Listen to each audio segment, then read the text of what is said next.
you in the back? Hi. Yeah. With regards to players' moral choices in the universe, typically, like, you know, when you're talking about World of Warcraft with the Alliance and 4, you're talking about Star Wars with the light side and the dark side. In general, when you're giving players the opportunity to make a moral choice, it usually seems to be a choice between two things. And I mean, you sort of glossed over this briefly with having multiple good endings.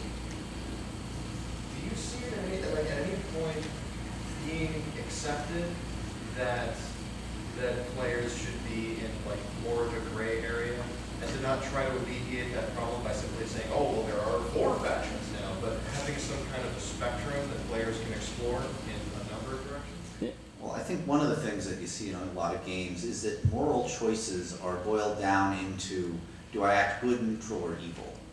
In some, you know, we can add a little bit more to say, add a couple more factions, but essentially, it's boiled down into very simplistic choices. And that's a failure of the complexity of the scenario and the story. In a complex story that is very engrossing, you will face moral choices and not necessarily even realize you've faced it until you've passed it. Whereas now, you know, it sort of comes up, do you kill him or do you not? Well, gee, you have plenty of time to think about that. It's what do you do, does the game get you to the point where you're so absorbed and you're not thinking in this sort of third person sense of it, and you're just totally engrossed and you make your decisions, and then later on you're thinking, what did I just do? And that's where it needs to go if you want to really get the concept of moral choice. It has to, you know, the story has to not make it obvious, because real ethical dilemmas are not always that obvious.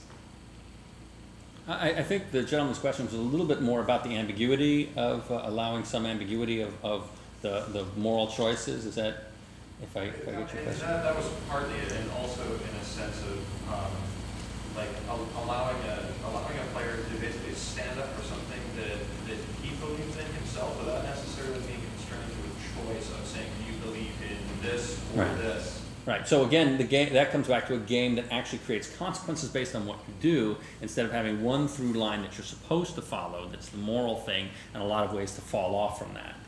So yeah, the way you do that is, again, you create multiple outcomes that are not necessarily the fail state or the win state, but that are states of consequences along your path.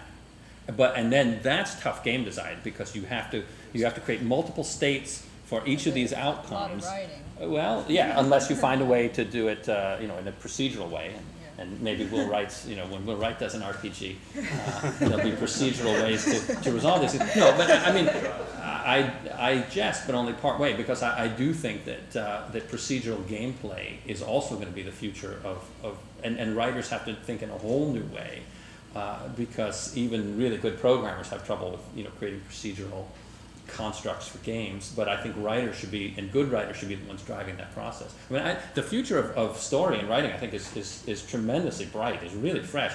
There's some incredible stuff that can be done, then that companies are actually hungry for good story. You know, it's going to be a couple of visionaries who find the way to point that out.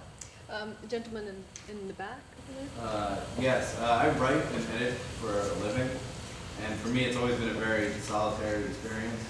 I don't know how to program, I don't know how to game design, I don't know how to do any of that, but I can tell a very good story. Is there any room for someone like that? I'm not going to have a development team, I'm not going to come in there with 4 people who know how to make something happen, but the story will be mine. My intellectual property, if it's very good, can that sell itself? No. I mean, the problem is that first of all, companies don't want anyone else to own the IP. This is a really tough thing, even for incredibly established authors who've worked with game companies before. They never want to give up the IP. So it's a very early concession, unless you want to become the programmer and the design team and artist.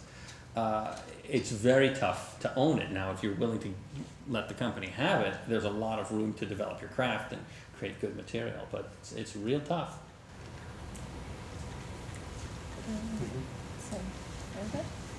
Yeah, I was just wondering, it was not this previous question, one before that. Do you think games are really actually able to teach moral and ethics? You know, because you're talking about that idea of, you know, you can choose between killing the person or saving his life. You know, it's obvious, it's black or white. You know, but we were talking about the fact that the moral and ethics are really, you know, they're more of a gray scale. You know, it's like. I think that the key in this question is teach. Teach? No, I don't think so. I think games are absolutely miserable at teaching any kind of morality. Allowing people to explore, maybe there's a lot more potential for that. Teaching morality is something I actually don't even want to be involved in, because that's that's opening a huge can of worms. But letting people actually